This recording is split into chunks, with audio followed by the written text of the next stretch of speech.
day and welcome back to my channel. This is Jerol Sibala and I am a registered estate planner, a financial consultant, and a property endorser. And today I allow me to share with you and to discuss with you a topic that most people are not comfortable of. And this is about managing finances. So our topic today is about financial awareness for non-financial professionals just like you. And I'm very excited to share with you. And this is just the first part of the discussion. And today we are going to talk about the common reasons why people fail in terms of financial management. As I love starting my discussion, allow me to share with you the story about the girl named Critea Aguilera. And a few years ago, Critea was stuck in an apartment she could barely afford. She had a high car payment and 2 student loans. And to make matters worse, she was laid off from her job a few weeks shy before Christmas. And this left Critea with just a few dollars each week in her checking account to scrape by on. And she started getting knee-deep in reading books, following blogs, and listening to podcasts on her own time in order to learn more about finances and investment. I realized that becoming financially literate was on me, said Critea. And while there is a lot of information, it's not that hard to understand once you take time to digest the material. And then fast forward up to the present, and Critea has invested over $70,000 and she knocked out 95% of her student loan debt and her car is fully paid off. Plus, she's maintaining a 65% savings rate. Critea also adopted the pay yourself first mindset. Each time she gets paid, she socks away a percentage for retirement and for her savings. And to stay consistent, she suggests auto saving for your money goals and of course, being patient. Even if you can only save a few bucks each week, by the end of the year, you'll be amazed at your progress. And we all have to start somewhere, concluded Critea. So welcome everyone to our session. At the end of today's session, or the entirety of the sessions, excuse me, you should be able to define and appreciate the importance of financial management. So today we are going to define what financial management is. In the succeeding sessions, we'll also recognize the balance sheet formula and the stages in development of financial management. And then today we'll talk about the common reasons why people fail in terms of investment. And what are the different types of hazards and risks. And risk management, we'll also talk about that as a process. And lastly, we'll discuss tips to maximize investment strategies and also familiarize with the various rules of financial planning. So you might want to ask yourselves and comment down below, which of the following are you? Are you a spender or are you a saver? Comment down below if you are a spender or a saver. All right, I'll give you a couple of seconds to comment down if you are a spender or a saver. Well, I don't mean to say that spending is a bad thing. Just if you are heart evangelist, no less than heart evangelista, then that's fine. I can vividly recall Heart has a bag. I think she purchased a bag close to around 20 million. Correct me if I'm wrong. But Heart is kind of well off. She has all the money in the world. So you can be a spender. But again, as what I mentioned, too much of something is also bad. So it's okay to be a spender, but you have to know how to manage your finances. Okay? So we'll talk about how you can manage your finances today.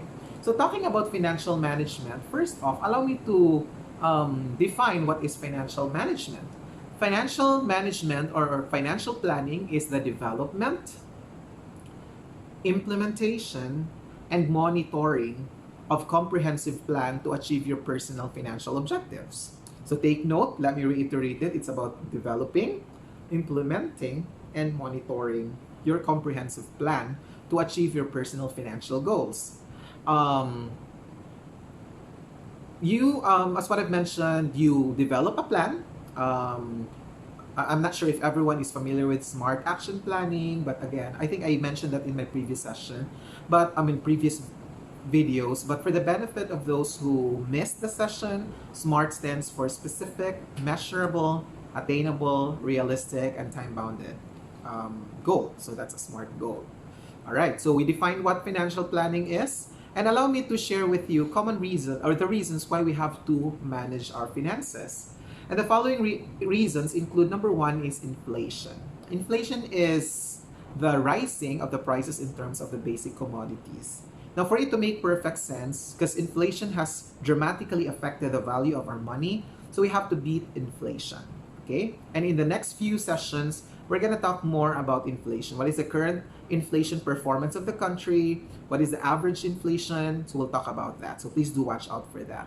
But try to imagine if I had 500 pesos 10 years ago, I may be able to buy how many kilos of rice by then? Probably around 20 kilos, because I believe the price then was around 25 pesos to 30 pesos per kilo. But now, because of inflation, the price now is around close to 50 pesos, and that is caused by inflation. So I mean, I have the same money, I have the same amount of 500 pesos, but right now, in year 2020, I may be able to buy just around 10 kilos out from my 500 pesos. So you see, inflation is affecting the value of your money. So we have to be able to beat inflation. Another reason why we have to manage our finances is caused by retirement. As we age, our our life in totality may be too demanding, in a sense that we may be needing more medicines, more vitamins by then. And again, life can be more demanding as we age, right? So we have to anticipate for that. We have to anticipate retirement. And so we have to know how to manage our finances. And in addition to that, of course, insurance, vehicles right now. And that's the beauty of the insurance vehicles.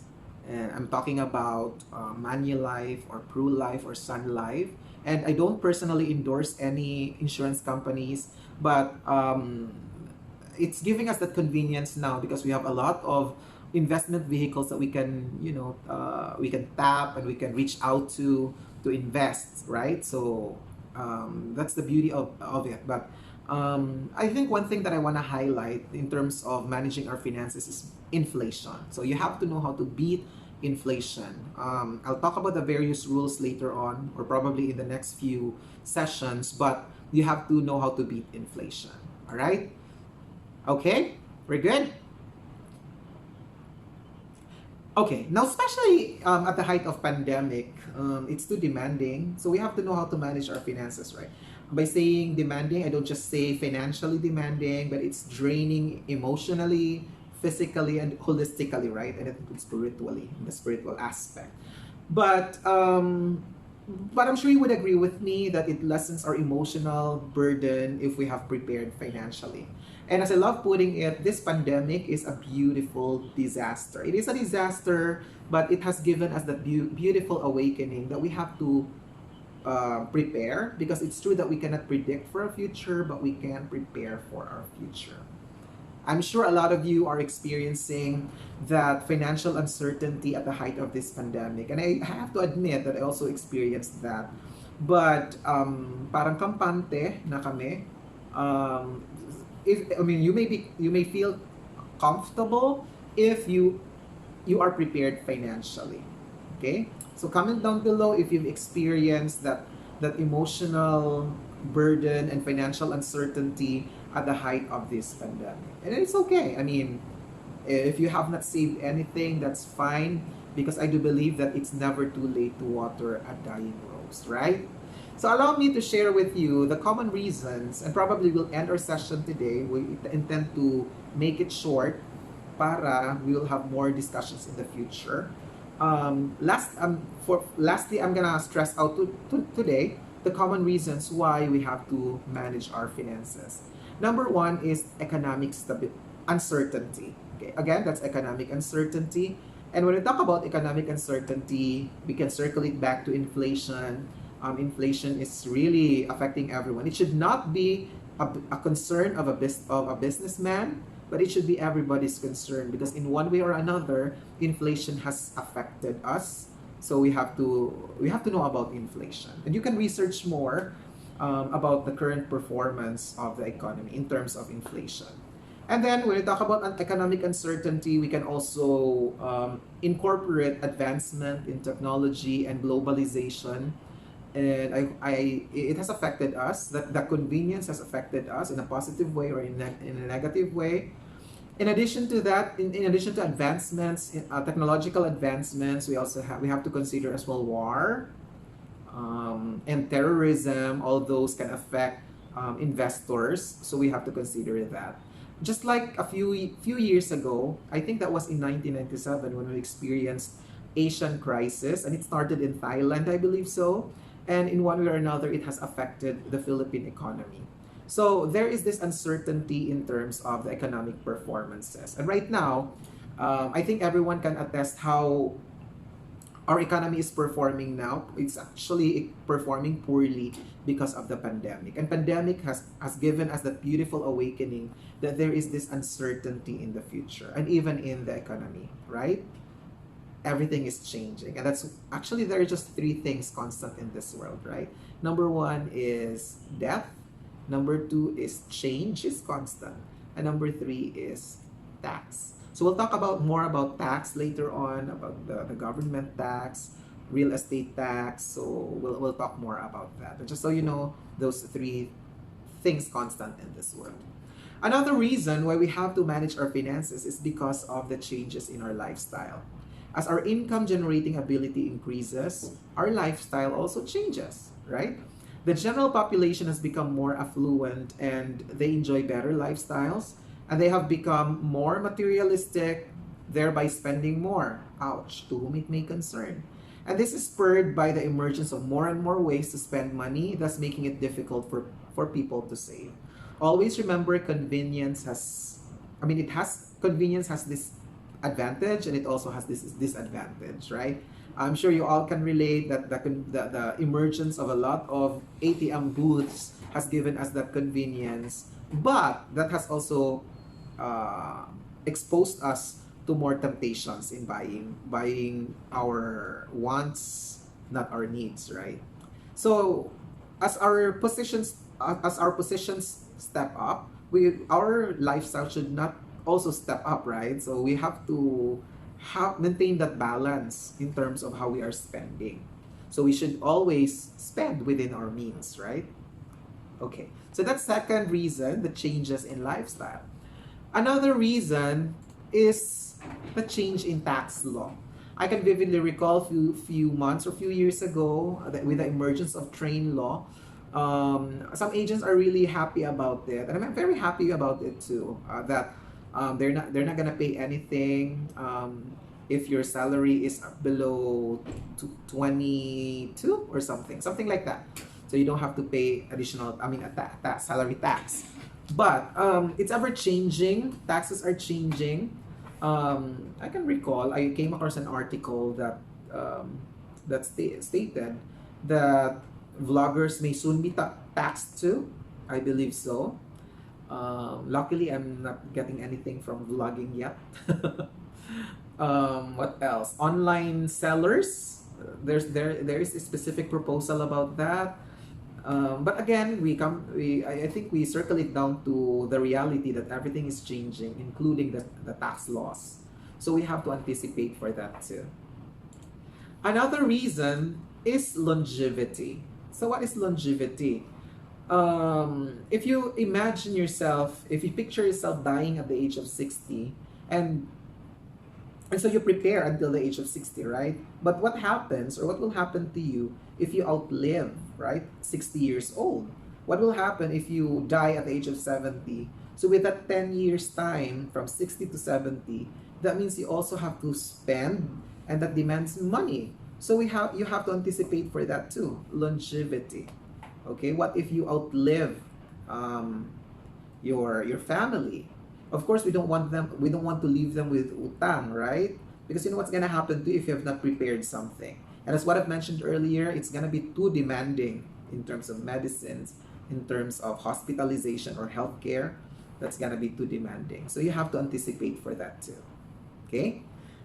Next, in relation to what I said, another reason is modern medicine. And you know for a fact that healthcare is very expensive, and it will be more expensive in the few years or few decades to come. So you have to anticipate for that. And we also have to consider government and employers. Right now, at the height of pandemic, if I can vividly recall, millions were displaced or millions lost their jobs, unfortunately, and that's the harsh gamut of reality. So we have to anticipate for that too. What's gonna happen to us in the event that we lose our job or we got displaced? So you have to anticipate for that. And the key is to be able to manage your finances well. What I'm trying to say is you have to pay yourself first and you have to sacrifice now and then enjoy later. The formula should not be the other way around, that you enjoy now and you're gonna sacrifice later. And that's very wrong. And lastly, the last reason is inflation. So I've been telling you about inflation. So we have to we have to know how to beat inflation. You want to know more about inflation, you can research the current performance, and or you may watch out for a second video and we'll stress out or we'll give emphasis on inflation. All right? So we're gonna cap the session today with those reasons or the reasons why we have to plan or to manage our finances. And in our next session, we're gonna give emphasis on the common reasons why people fail. We're gonna talk about risk management. We're gonna talk about the balance sheet formula, and we're gonna talk about the rules in financial planning. So thank you very much, everyone, for attentively listening, and I can't wait to talk to you in our next session. And don't forget to hit subscribe or to subscribe and to hit the bell button. And if you can comment down below and share this video to your friends, I would highly appreciate it. So thank you very much, everyone. Enjoy the rest of the day. Kamsahamnida. Thank you.